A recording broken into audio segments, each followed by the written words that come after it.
Hello cinema প্রেমী বন্ধুরা, কেমন আছেন আপনারা সবাই? আশা করি সবাই অনেক বেশি ভালো আছেন। আপনাদের দোয়া ও ভালোবাসে আমি অনেক বেশি ভালো আছি। আজকে চলে এসেছি আমরা স্কোয়াড গেমের চতুর্থ পর্ব এক্সপ্লেন করতে। আর এই পর্বে এমন কিছু ঘটবে তুমি তা কখনো কল্পনাই করনি। বেশি কথা না বলে চলুন শুরু করা যাক আজকের ভিডিও। কিন্তু তার আগে ভিডিওটি লাইক করে চ্যানেলটিকে একটি সাবস্ক্রাইব করে দিও আর কমেন্ট তোমার ফেভারিট মুভির নামটা অবশ্যই দিয়ে দিও, যাতে এর পরের পার্টে তোমার ফেভারিট মুভিটা নিয়ে এক্সপ্লেন করতে পারি। আসসালামু আলাইকুম গাইজ, আমি আছি আপনাদের সাথে মোহাম্মদ হোসেন। আর আজকের ভিডিওতে আপনাদেরকে দেখাবো যে স্কোয়াড গেমের চতুর্থ পর্বে কি ঘটেছিল। এর আগের পর্বে দেখেছিলাম যে কারা কারা এই গেমে উত্তীর্ণ হয়েছিল, কিন্তু এই মুভির যে প্রধান চরিত্রগুলো ছিল তাদের কোনো গেম প্লে দেখানো হয় না। আজকের ভিডিওতে আমরা সেটা দেখাবো এবং ভোটিং শেষ করার পরে কি গেম হয়েছিল সেটাও দেখাবো। চতুর্থ পার্টে আমরা দেখতে পাই যে এই গেমের যে প্রধান চরিত্রগুলো ছিল তারা গেম একটা স্টার্ট করে দেয় এবং প্রথমে এই ছেলেটির সামনে এই গেমটি চলে আসে আর এই ছেলেটি প্রার্থনা করতে থাকে যাতে তারা এই গেমটি পেরে যায়। এবং তখনই সেখানে এই ছেলেটি চলে আসে আর এই ছেলেটি তাকে একটু পাটা সরাতে বলে আর এরপরে এই ছেলেটি সেটার দিকে তাকিয়ে জোরে মারে, কিন্তু এই ছেলেটির সাথে সাথে পেরে যায়। আর এরপরে তারা আস্তে আস্তে সামনের দিকে এগোতে থাকে এবং কিছুটা সামনে যাওয়ার পরে তাদের সামনে আরেকটা গেম চলে আসে। এই গেমে জিততে হলে সবার প্রথমে যা করতে হবে সেটা হচ্ছে যে এখানে এই 5টা গুটি সবার প্রথমে তলে ফেলে দিতে হবে এবং 5টা গুটি নিয়ে নাড়াচাড়া করতে হবে। আর এরপরে শেষের বারের ভিতরে এই গুটিগুলো হাতের ভিতরে ঢুকিয়ে নিতে হবে এবং এই ছেলেটির সাথে সাথে সেটা করে দেখায় আর সবাই সেটা দেখে অনেক বেশি চমকে যায়। আর এরপরে এভাবেই তারা সামনের দিকে এগিয়ে যেতে থাকে এবং আরেকটু দূর যাওয়ার পরে তাদের সামনে আরো একটা ভয়ঙ্কর গেম চলে আসে। আসলে এই গেমে ছিল এই লাঠিমটা জড়াতে হবে একটা দড়ি দিয়ে এবং দড়িটা দিয়ে এই লাঠিমটা ছুঁড়ে মারতে হবে।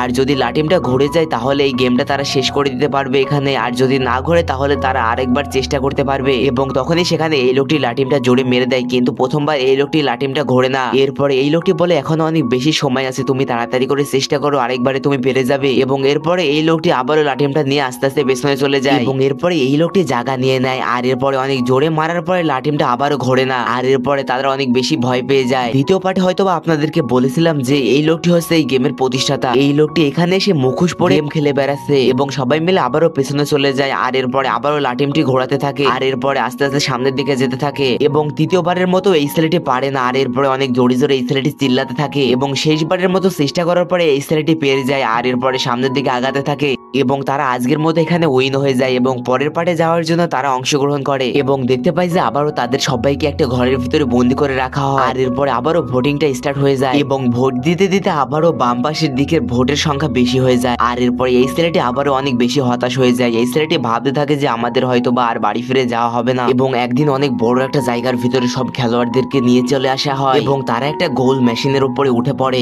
আর এরপরে গোল মেশিনটা অনেক জোরে জোরে ঘুরতে থাকে এবং হঠাৎ করে এই মেশিনটা থেমে যায় আর এরপরে সবাই অনেক বেশি জোরে জোরে চিল্লাতে থাকে আর এরপরে তারা অনেক বেশি ভয় পেয়ে যায় আর এরপরে সবাই মিলে সেখান থেকে তাড়াতাড়ি করে পালাতে থাকে এবং যারা পালাতে পারে না তাদেরকে এই গেমের ভিতর থেকে লোকজন এসে তাদেরকে মেরে দিয়ে চলে যায়। আসলে এখানে একটা জিনিস ঘটেছে, যত মানুষ কমতে থাকবে তত রুমের সংখ্যা কমতে থাকবে, রুমগুলো লক হয়ে যাবে এবং তারা সেখানে ঢুকতে পারবে না আর এখানে থেকে তাদেরকে মরতে হবে এবং আবারও এখানে এই লোকগুলো সেটার ভিতরে ঢুকে পড়ে আর বাহিরে যে লোকগুলো ছিল তাদের সবাইকে এই লোকগুলো এসে মেরে দেয় এবং আবারও তারা এই রুমের ভিতর থেকে বের হয়ে আসে এবং এরপরে এই লোকগুলো এটা দেখে অনেক বেশি ভয় পেয়ে যায়। এইভাবে মানুষ মারতে মারতে অনেক মানুষই কমে যায় এবং এরপরে আমরা দেখতে পাই যে গেমের জনসংখ্যা অনেক বেশি কমে গিয়েছিল। আর ভিডিওটি যদি ভালো লেগে থাকে তাহলে অবশ্যই ভিডিওটি একটি লাইক করে চ্যানেলটিকে একটি সাবস্ক্রাইব করে দিবেন। এর পরের পার্টে আরো বেশি উন্নত ভাবে আমি ভিডিওটা মেক করব। সবার আগে পঞ্চম পর্বটা দেখতে হলে তোমাকে সবার আগে চ্যানেলটিকে সাবস্ক্রাইব করে রাখতে হবে, তাই জলদি করে ভিডিওটিকে একটি লাইক করে চ্যানেলটিকে একটি সাবস্ক্রাইব করে দিও আর কমেন্টে অবশ্যই তোমার নামটা দিয়ে দিও। বন্ধুরা আজকের ভিডিও এত দূরই ছিল, দেখা হচ্ছে এর পরের ভিডিওতে। সবাই ভালো থাকবেন, সুস্থ থাকবেন, আল্লাহ হাফেজ।